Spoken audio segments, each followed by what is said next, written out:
चीन ने दुनिया का पहला पृथ्वी विज्ञान उपग्रह लॉन्च किया। SDG Sat-1 इसका नाम है, जो SDG लक्ष्यों के लिए समर्पित है पूरी तरीके से। तो ऐसा करने वाला चीन पहला देश बना है। तो चीन ने 5 नवंबर 2021 को उत्तरी शांक्सी प्रांत के ताइयुआन सैटेलाइट लॉन्च सेंटर से एक पृथ्वी विज्ञान उपग्रह को अंतरिक्ष में भेजा।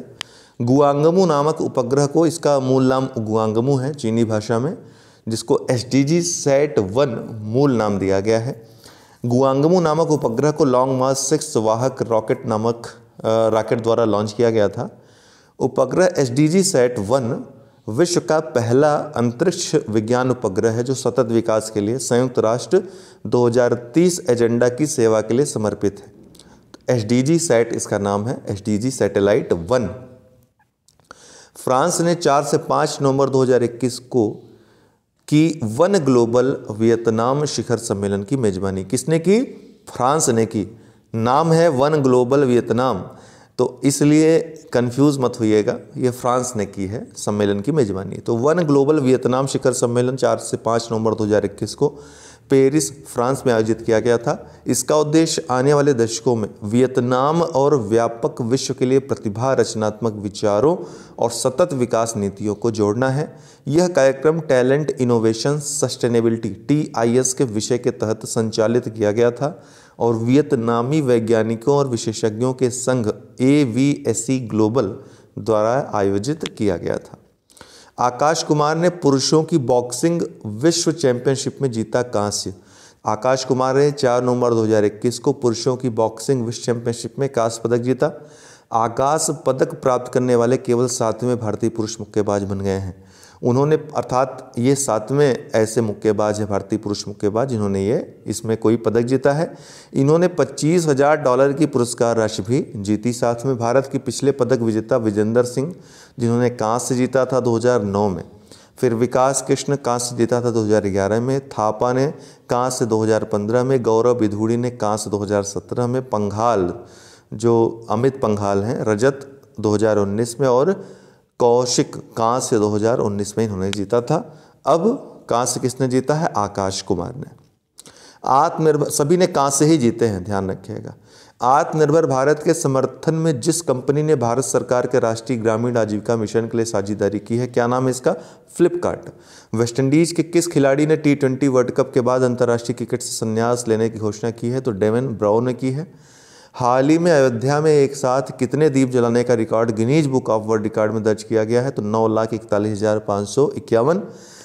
स्विट्जरलैंड में भारत का राजदूत किसे नियुक्त किया गया है? तो संजय भट्टाचार्य को। विश्व सुनामी जागरूकता दिवस किस दिन मनाया जाता है? 5 नवंबर को मनाया जाता है। प्रधानमंत्री नरेंद्र मोदी ने 5 नवंबर को केदारनाथ धाम में किस प्रसिद्ध गुरु की प्रतिमा का अनावरण किया है? तो आदि शंकराचार्य की प्रतिमा का अनावरण किया है। इस तरह के प्रश्न बहुतायत में पूछता है। आइए मुख्य परीक्षा पर ध्यान दे देते हैं। भुखमरी एक वैश्विक चुनौती। अभी हाल ही में भुखमरी सूचकांक जो जारी हुआ है, भारत की रैंक काफ़ी गिर गई है उसमें पिछले वर्ष की तुलना में। इसका एक महत्वपूर्ण कारण ये भी हो सकता है कि पिछले वर्ष रैंकिंग में कम देशों को शामिल किया गया था, इस बार ज़्यादा देशों को शामिल किया गया, लेकिन भारत की रैंक काफ़ी गिर गई है इसमें, है ना। तो भारत 116 देशों के वैश्विक भुखमरी सूचकांक 2021 में 94वें स्थान से फिसलता हुआ, जो 94वां स्थान था 2020 में, फिसलता हुआ 101वें स्थान पर पहुंच गया है। एक बड़ा मुद्दा है। 38.8 के स्कोर के साथ भारत में व्याप्त भुखमरी का स्तर गंभीर श्रेणी का है। इसने भारत की पोषण नीति में परिवर्तन लाने की तात्कालिकता और आवश्यकता को प्रकट किया है।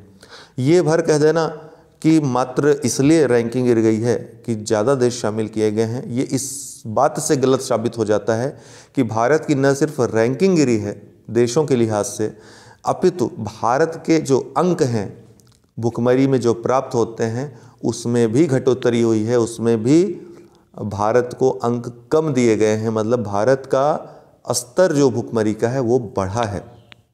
तो वैश्विक भुखमरी सूचकांक के जो निष्कर्ष हैं बहुत महत्वपूर्ण है आपके मुख्य परीक्षा के लिए, जिसमें वैश्विक भुखमरी सूचकांक के कुल 4 घटक हैं। इन 4 घटकों में भारत का प्रदर्शन, 4 घटक हैं, ध्यान रखिएगा, जिसमें अल्प पोषण में जनसंख्या में अल्पपोषितों की हिस्सेदारी वर्ष 2018-2020 के बीच 15.3% पाई गई।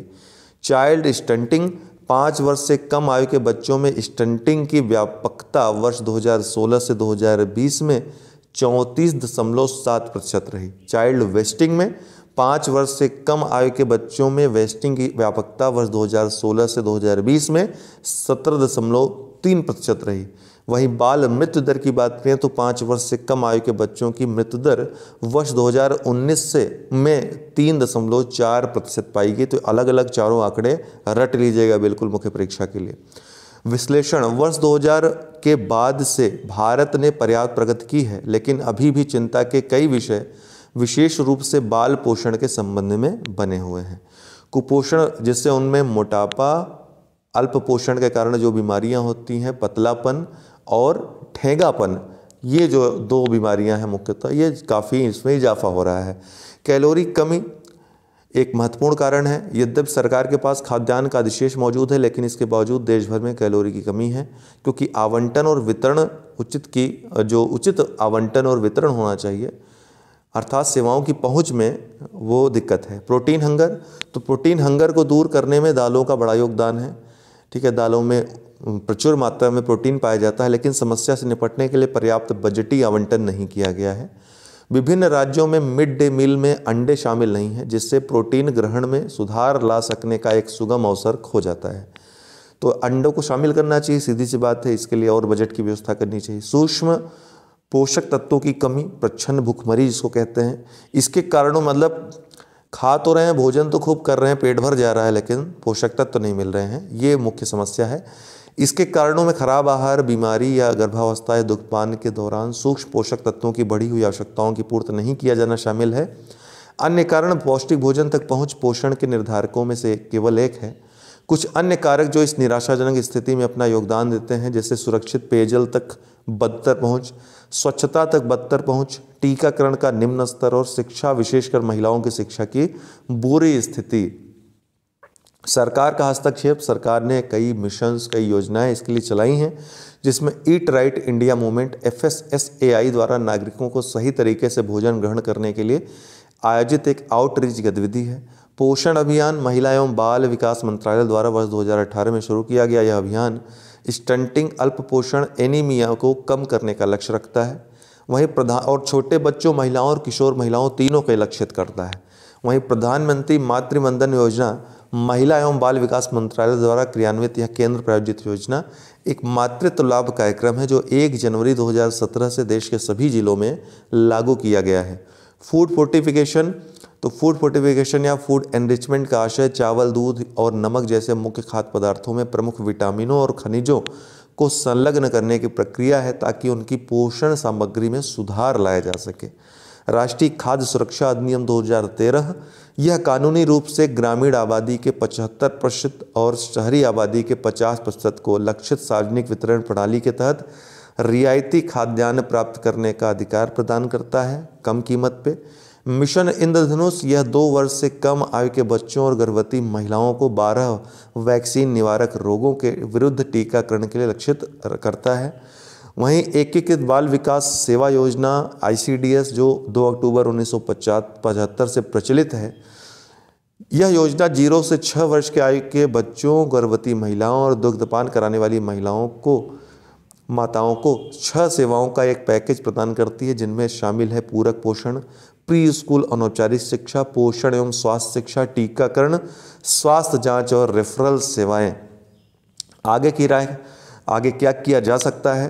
तो कृषि पोषण लिंकेज योजनाओं में कुपोषण से निपटने के मामले में व्यापक प्रभाव उत्पन्न कर सकने की क्षमता है और इसलिए इन पर अधिक बल देने की आवश्यकता है।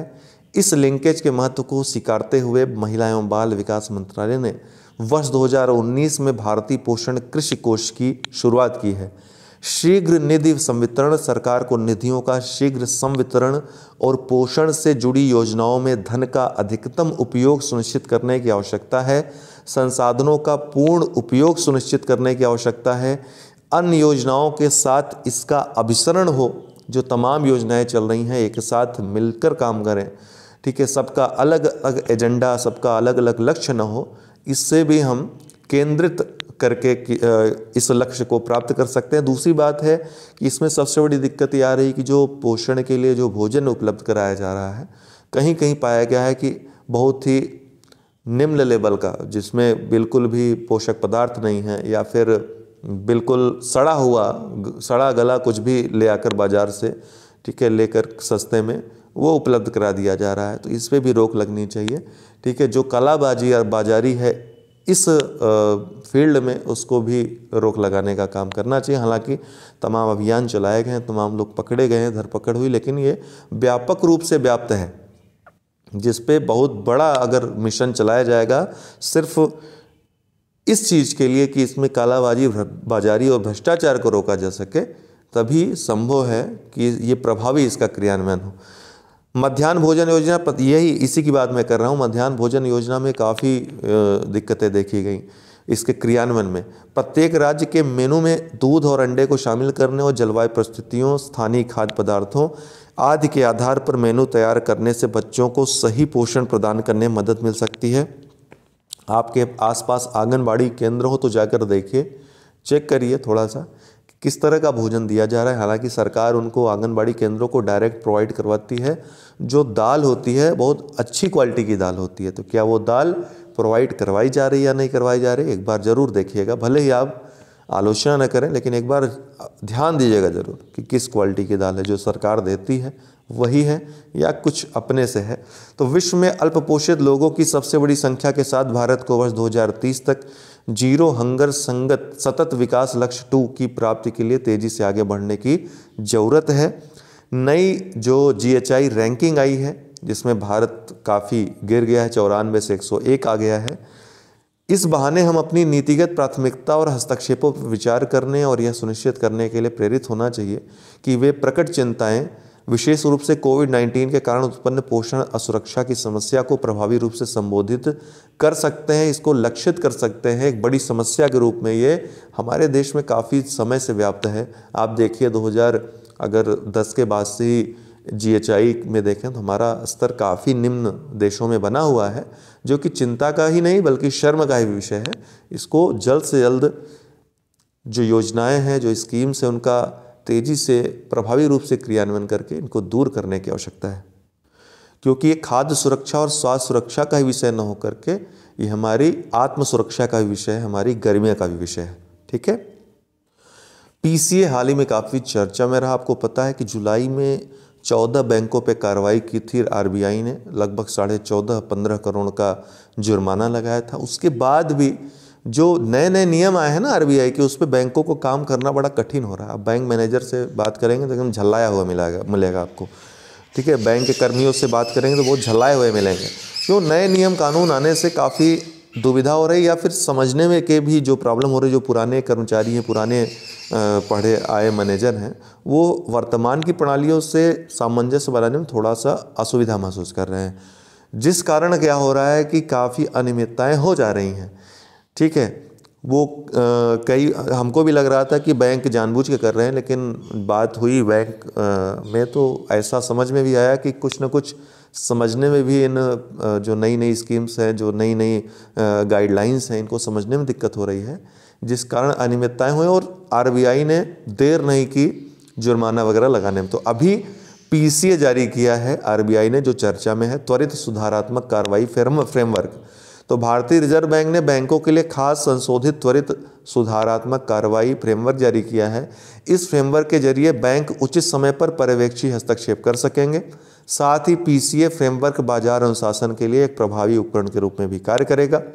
संशोधित फ्रेमवर्क के बारे में बात करें तो संशोधित PCA फ्रेमवर्क 1 जनवरी 2022 से प्रभावी होगा। संशोधित फ्रेमवर्क के तहत पूंजी परिसंपत्ति गुणवत्ता और प्रभावन क्षमता की मुख्य रूप से निगरानी की जाएगी।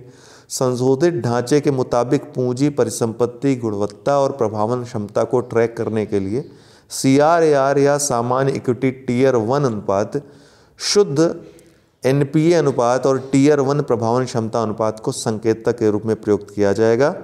PCA है क्या? तो त्वरित सुधारात्मक कार्रवाई एक फ्रेमवर्क है जिसके जरिए RBI कमजोर वित्तीय संकेतकों वाले बैंकों पर नज़र रखता है।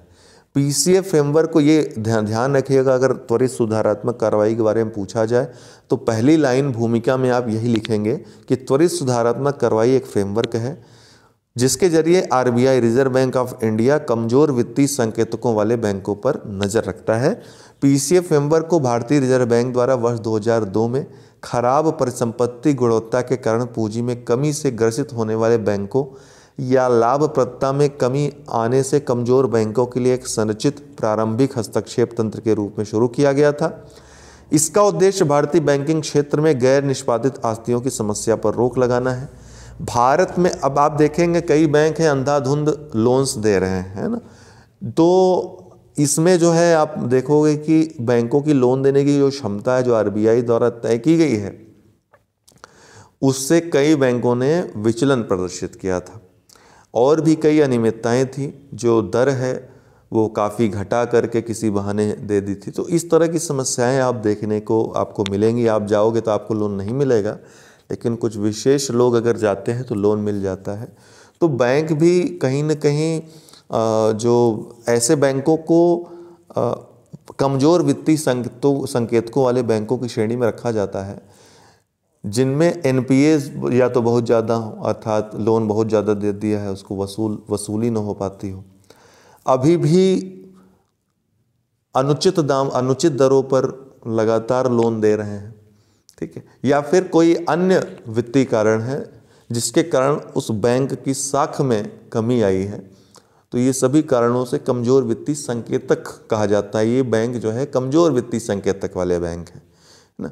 तो ऐसे बैंकों के लिए त्वरित सुधारात्मक कार्रवाई फ्रेमवर्क जारी किया गया आरबीआई के द्वारा। तो भारत में वित्तीय संस्थानों के लिए समाधान व्यवस्था पर वित्तीय स्थिरता और विकास परिषद के कार्यकारी समूह तथा वित्तीय क्षेत्र विधायी सुधार आयोग की सिफारिशों के आधार पर वर्ष 2017 में पीसीए फ्रेमवर्क की समीक्षा की गई थी। अब ये संशोधन प्रस्तुत किया गया है। ये फ्रेमवर्क लागू कब किया जाता है तो कुछ जोखिमों की सीमा रेखा का उल्लंघन किए जाने पर त्वरित सुधारात्मक कार्रवाई लागू किया जाता है। पीसीए फ्रेमवर्क लागू करने के लिए परिसंपत्ति गुणवत्ता, लाभप्रदता, पूंजी और इसी तरह के कुछ स्तरों पर आधारित 3 जोखिम सीमाएं रेखाएं निर्धारित की गई हैं।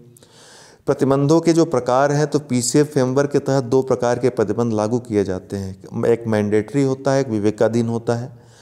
लाभांश शाखा विस्तार निदेशकों के मुआवजे पर अधिदेशी प्रतिबंध लगाए जाते हैं, अर्थात मैंडेटरी प्रतिबंध लगाए जाते हैं। शाखा विस्तार पर ध्यान रखिएगा, लाभांश पे और निदेशकों के मुआवजे पर। जबकि विवेकाधीन प्रतिबंधों के तहत उधार और जमा पर प्रतिबंध को शामिल किया जाता है। तो 2 तरह के प्रतिबंध होते हैं। त्वरित सुधारात्मक कार्रवाई लागू होने पर बैंक की क्या स्थिति होगी तो बैंकों को महंगी जमा राशियों को नवीनीकृत करने या उनका इस्तेमाल करने या अपनी शुल्क आधारित आय में वृद्धि करने के लिए कोई कदम उठाने की अनुमति नहीं होगी। दूसरी, बैंकों को गैर निष्पादित आस्तियों एनपीएस के स्टॉक को कम करने और नए एनपीए के सीजन को रोकने के लिए एक विशेष अभियान भी शुरू करना होगा। बैंकों को नए व्यापार करने की भी अनुमति नहीं होगी। आरबीआई बैंकों पर अंतर बैंक बाजार इंटर बैंक मार्केट से उधार लेने पर भी प्रतिबंध लगाएगा। थोड़ा सा त्वरित सुधारात्मक कार्रवाई का इतिहास भी जान लीजिए, हो सकता है कि आपसे प्रीलिम्स में पूछ ले। तो इसे पहली बार प्रस्तुत किया गया था, अगर ये प्रश्न आए तो 1980-90 के दशक में, जब वित्तीय संस्थाएं विफल होने लगी तो उस कारण वैश्विक अर्थव्यवस्था में बड़ी हानि हुई। विश्व की आप देखोगे उसमें बैंकिंग व्यवस्था बड़ी विफल हो रही थी। तो उस समय कई देशों में इसे लागू किया गया। भारत में पहली बार वर्ष 2002 में, ये वैश्विक हम बता रहे थे, पहली बार प्रस्तुत किया गया था। भारत में अगर बात करें तो 2002 में उस समय रिजर्व बैंक के गवर्नर हुआ करते थे विमल जालान जी, तो उन्होंने इसे प्रस्तुत किया था। और अप्रैल 2017 में रिजर्व बैंक के गवर्नर जो उर्जित पटेल थे, इनके नियमों को और कड़ा कर दिया गया। अभी संशोधन के द्वारा और इसमें कड़ाई लाई गई है। तो जो 2002 में भारत में पहली बार, विश्व के स्तर पे 1980-90 के दशक में पहली बार, अप्रैल 2017 में इसको कड़ा किया गया। अब 2021 में इसको और ज़्यादा संशोधित करके कड़ा कर दिया गया है। इसमें 3 जोखिम सीमाएं पीसीए के तहत होती हैं, जिसमें विभिन्न बैंकों को रखा जाता है। पहली जोखिम सीमा में वो बैंक आते हैं जिनमें एनपीए का अनुपात 6 से 9% रहता है। दूसरी जोखिम सीमा पे वो बैंक आते हैं जिनका जो एनपीए अनुपात है 9 से 12% रहता है।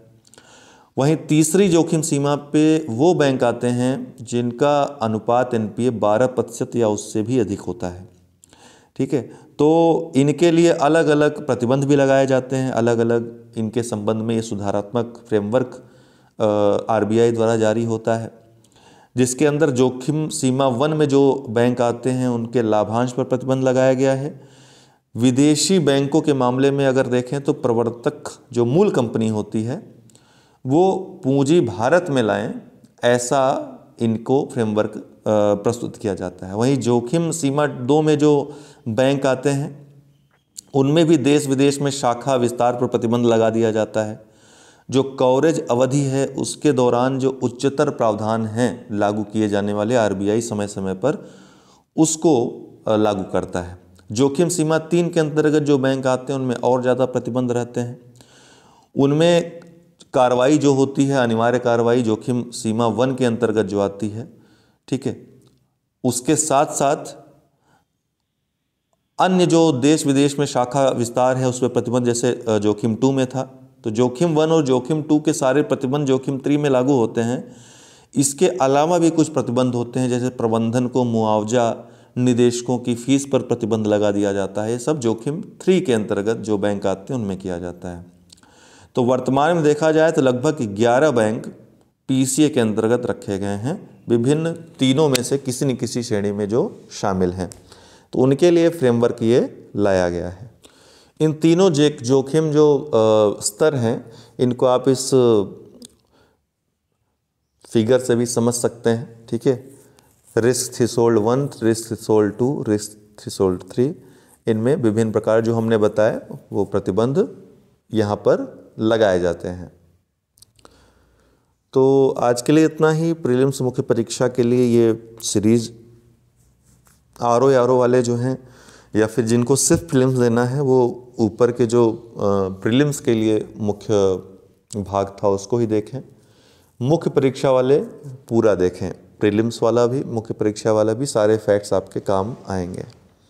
ठीक है, और पीडीएफ हम डेली के आपको शेयर कर दे रहे हैं जय हो स्टडी टेलीग्राम ग्रुप पे, तो आप नीचे डिस्क्रिप्शन बॉक्स में दिए गए लिंक से जुड़ सकते हैं। हमारे किसी पेड कोर्स से जुड़ना हो तो नीचे व्हाट्सएप नंबर दिया है, संपर्क करके जुड़ सकते हैं। बहुत बहुत धन्यवाद।